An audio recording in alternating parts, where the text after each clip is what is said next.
I'm Miranda Cosgrove, and this is Mission Unstoppable. Coming up, we're on a treasure hunt for black gold. Full of microorganisms. Find out the science behind nature's best fertilizer. Then, does looking at your phone make you feel funny? Do our phones have the power of mind control? Technology might be controlling your mood. And we turn a riverbank into a chemistry lab. Plus, accidents happen, even to athletes. See how a sports therapist can help get people back on their feet. Get ready to meet the scientists, inventors, and heroes who help make our world a better place. The future is here. The mission, unstoppable. Recycling is great. Converting old paper into new paper, recycling plastic into park benches, even turning food waste into new food. Ew. Guys, we shouldn't tell people to eat garbage. Oh, wait, it's called composting? Who knew? Fig can tell us more. The key to farming has always been dirt.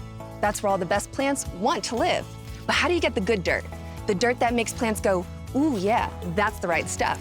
Well, by composting. To find out more about the magic of composting, today I'm meeting with farmer and activist Karen Washington. Living in a low-income neighborhood, I found that the food was not desirable. And that for me, I had to go outside of my neighborhood to find decent fruits and vegetables.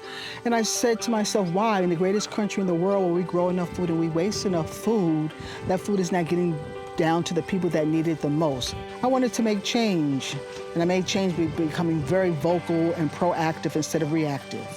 Karen's commitment to bringing healthy food to her community started in her backyard. But after fighting to bring gardens to the Bronx and beyond, she became one of the country's leading advocates for urban farming. After retiring from her career as a physical therapist, she joined some friends to found Rise and Root Farm in Orange County, New York. Today, Karen's showing me how we can use science to help people by helping the soil itself. Wow, it's really soft. Yeah. My goodness. And this is what we call black gold because normally soil is maybe 3% organic matter. Here in the black dirt region of Orange County, 40% organic matter. So what makes this soil different from other dirt? The elements that really plants need are nitrogen, potassium, phosphorus. This soil has all this organic matter and also has microorganisms in it that we can't see. What do microorganisms do? It helps with the root system. It takes all the toxins out and they work together. But believe it or not, there's bacteria and fungi working together to make the plant healthy. So there's more to farming than just adding water. There's an entire ecosystem that you have to consider. This organic matter gives so much, and you can misuse it by being extractive, pulling out plants all the time. And what we try to do to bring back the nutrients is do composting. Wow, look at this. There's 3 stages of compost. First is the mesophilic phase, the thermophilic phase, and then the end result. So what's the first step? Adding browns and greens. So the browns are mostly twigs and leafy material, and then the greens are a lot of fruits and vegetables. We start by digging a hole. Then we pour in our greens and even add some compostable paper. Finally, we cover it all up to keep out creatures we don't want, like rodents and maggots. Wow, might as well call you Farmer Fig. Oh yeah, I'm definitely going by Farmer Fig now. The organisms at the mesophilic stage break down easily degradable compounds. Bacteria, fungi, earthworms, centipedes all get together and start breaking things down. Then what happens? Ooh, it's the thermophilic phase, and that's when they heat. The heat gets in there. The mesophilic microorganisms generate heat, making a nice warm home for a different class of microbes that consume harder to digest waste like proteins, fat, and cellulose. During the thermophilic stage, the inside of the pile can get over 140 degrees Fahrenheit. As the compounds break down and are used up, the pile cools down and becomes the final compost. If you think about the amount of food waste we have, at least 90% of our food waste goes into landfills. We can take that food waste and turn it into compost and give back to the environment. It's kind of like recycling old material and turning into something new. Correct. And that's what compost is all about. You've taught me so much about composting and farming and the science behind it all, which has been really amazing. So thank you. You're quite welcome. It was so great spending the day with you, dishing the dirt. You out there, are you on your phone right now? Put it down. Pay attention. Thank you. Imagine you've been scrolling your social media feed for hours. You're not really engaged with the content, but you can't seem to stop looking. Why is it so hard to put down our phones and focus? Do our phones have the power of mind control? Well, actually, yes. Kinda. Hi, I'm Dr. Brain. Okay, my real name is Crystal Dilworth, but I have a PhD in neuroscience, so it's just easier to call me Dr. Brain. So, I'm Dr. Brain! In the primitive world, our brains evolved to reward us by making us feel good when we saw, ate, heard, touched, or did something that helped us survive. By releasing a chemical called dopamine, our brain triggers the experience of pleasure and joy. It tells us, this is great, we should do it again. In today's world, dopamine can be manipulated by technology. We have access to endless ideas, immediate feedback from friends and strangers, and entertaining memes, all at our fingertips. Our brains have always sent us feel-good molecules when they encountered positive things, but now there are a lot more of these triggers than we were exposed to in the past. Even though we're flooded with more dopamine than we've evolved to handle, our brains are very adaptable, and they get used to that excess dopamine pretty quickly. We build up a tolerance, and suddenly that pleasurable feeling feels normal, and normal feels bad. So we work harder for another dose of those positive feelings. How long can you sit alone with nothing to do before you reach for your phone? That yearning for the thing that gives you dopamine is called a craving.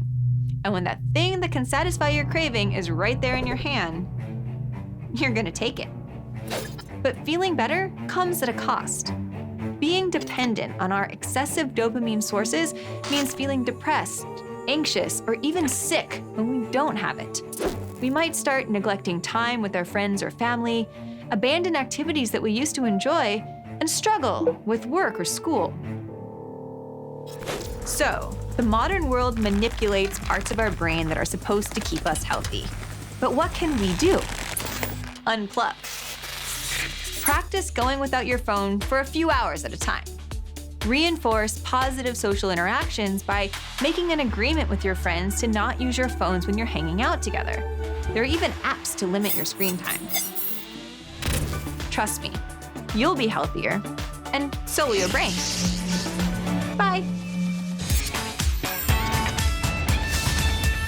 In times of trouble, I turn to small comforts. Time with family, cuddling with a pet, or these next scientists who are keeping us safe and healthy with STEM. You know, the basics.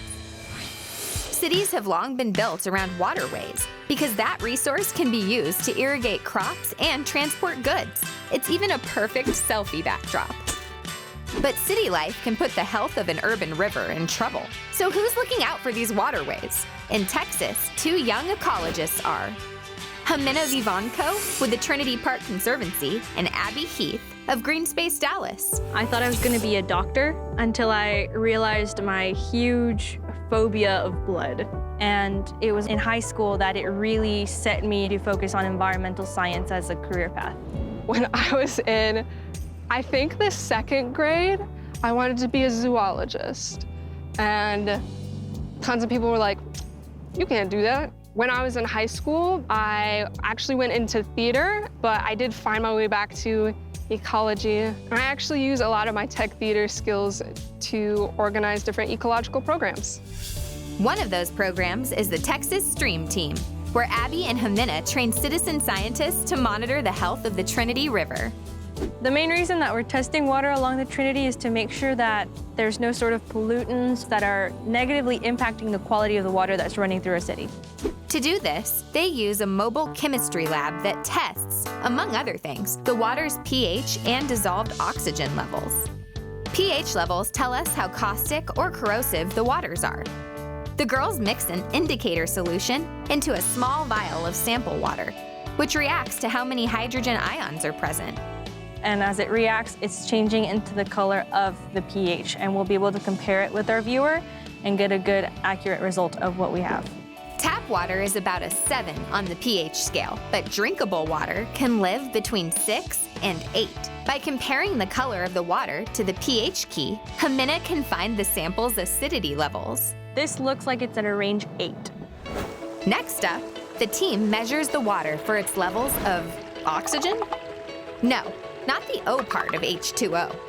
Their next test measures dissolved oxygen, which enters water from the air. It's what aquatic plants and animals actually breathe underwater. Our greatest concern is seeing low levels of dissolved oxygen because that not only affects the quality of the water, but it also affects the animals that use the water or live in it. To get accurate oxygen levels, the water first has to be fixed with a mixture of chemicals, including sulfuric acid that removes any microorganisms. This takes about 3 minutes, just long enough for a dance party.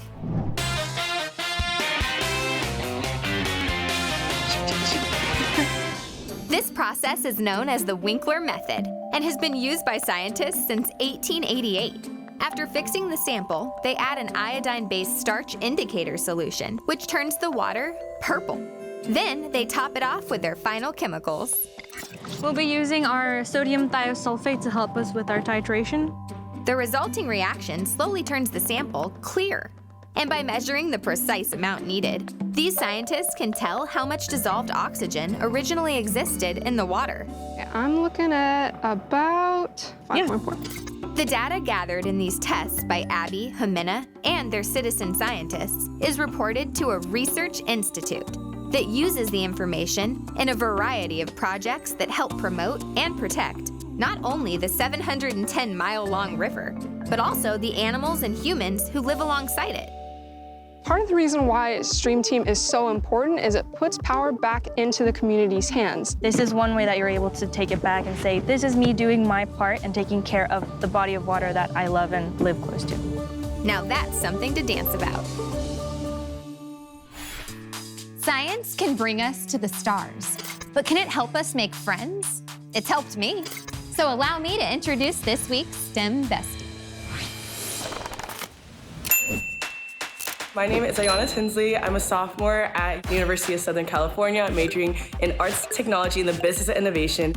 And welcome to my STEM journey. It all started at a museum, the Air and Space Museum to be exact, and I saw this one movie that combined airplanes with music and food and just everything like that, and I totally knew STEM was for me. When it came time to middle school and high school and I saw engineers that actually had hair like mine and dressed in like glittery clothes and everything, I really knew that delving into STEM was really for me. And then through that, I published my first children's book in high school that kind of shows diversity in characters that I wish I had when I was little. So my next project for my class, I'm going to try to 3D print chains to make my very own guitar strap so I can stop holding my guitar with my hands. I'm so excited to have my STEM bestie, Miranda, here on the journey with me. Thank you. A normal therapist can help you work through issues you're having with fears, like being afraid of the dark or afraid of spiders. But what if you're training to break the world record in the 100-meter dash? For that, you'll need a sports therapist. So let's meet one. Sometimes things work out. Other times, not so much. Ow. Athletes always want to do their best, but occasionally an illness or an injury will rob them of their chance to shine. Thankfully, advancements in sports medicine are making it so that athletes can get back onto the court or the field where they belong. We're going to find out more with the help of sports physical therapist, Dr. Lita Malik. I played sports growing up, and I had my own fair share of injuries, and it wasn't until I was in college where I fell in love with exercise as a medicine. I'm the first female in my family to go into healthcare, and to be a doctor of physical therapy is something I'm really proud of. Today, I'm visiting Dr. Malik's clinic in San Mateo, California, to see how she brings sports and science together, and also to see if she can help me with some knee pain I have when I play basketball. Hey, how's it going? Good. So you are a sports physical therapist. What kinds of people do you work with? So anyone who's especially active in, say, a runner or a soccer player or a football player or a tennis player or even a dancer, I've studied the way they move in their sport and I get them back to the activity they love if they've been injured.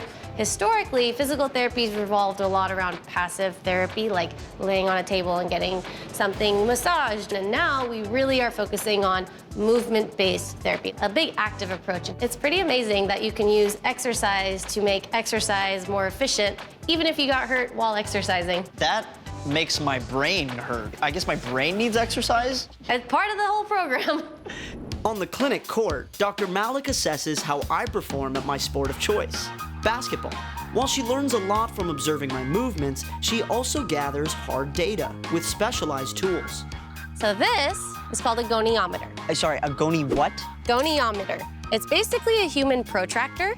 For this test, Dr. Malik measures the angle of my knee joint where I have pain. Dr. Malik doesn't just check my performance during individual exercises, but also how my whole body moves while actually playing basketball. Well, your performance is good. She's also finding out that I'm an extremely cool guy who is good at sports. Woo! Most of the time. You're not getting these misses, right? To help her patients recover, Dr. Malik has a fully stocked gym with advanced tech, like this special treadmill. This is an anti-gravity treadmill. It seems pretty firmly secured to the ground. That's because the inside can make it feel like you're defying the laws of gravity. For the treadmill to work, I need to put on these pants. Yes, I know, they look fabulous, but once they're zipped up, they create an airtight seal in the chamber below. Extra air pressure in the chamber holds up the patient, making them feel lighter. At 70% of my body weight, walking is a piece of cake. This will help train the nervous system to fire up the muscles as they were prior to injury. Repetitive motions like running help athletes recover, and the treadmill is just one part of Dr. Malik's course of treatment. We also look at your pain, your range of motion, your swelling, how you look like on regular ground with full gravity. And if something like that is impacted for the worse, then we know this might have been a little bit too much.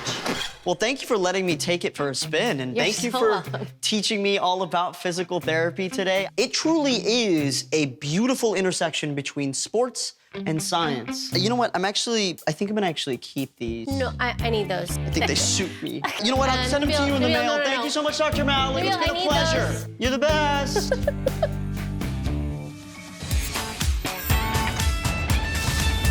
Welcome back. Before we go, we have one last thing. Some advice I have for the younger generation that wants to go into farming is number one, follow your dream, follow your passion. Second advice, don't farm alone. Try to farm in community. One more, have fun. Enjoy it. Don't let anybody tell you you can't do it. STEM isn't meant for one group of people. The opportunities that are presented to you are always an avenue to show you and open doors that you didn't even know were there. Don't get discouraged if you feel like you're the shortest one in the room. I myself am not a very tall physical therapist, so if you feel like you can't do something because of your size, you shouldn't, because it's possible. That's it for Mission Unstoppable.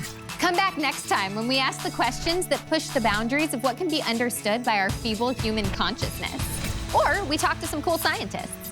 We'll see what the vibe's like. Bye.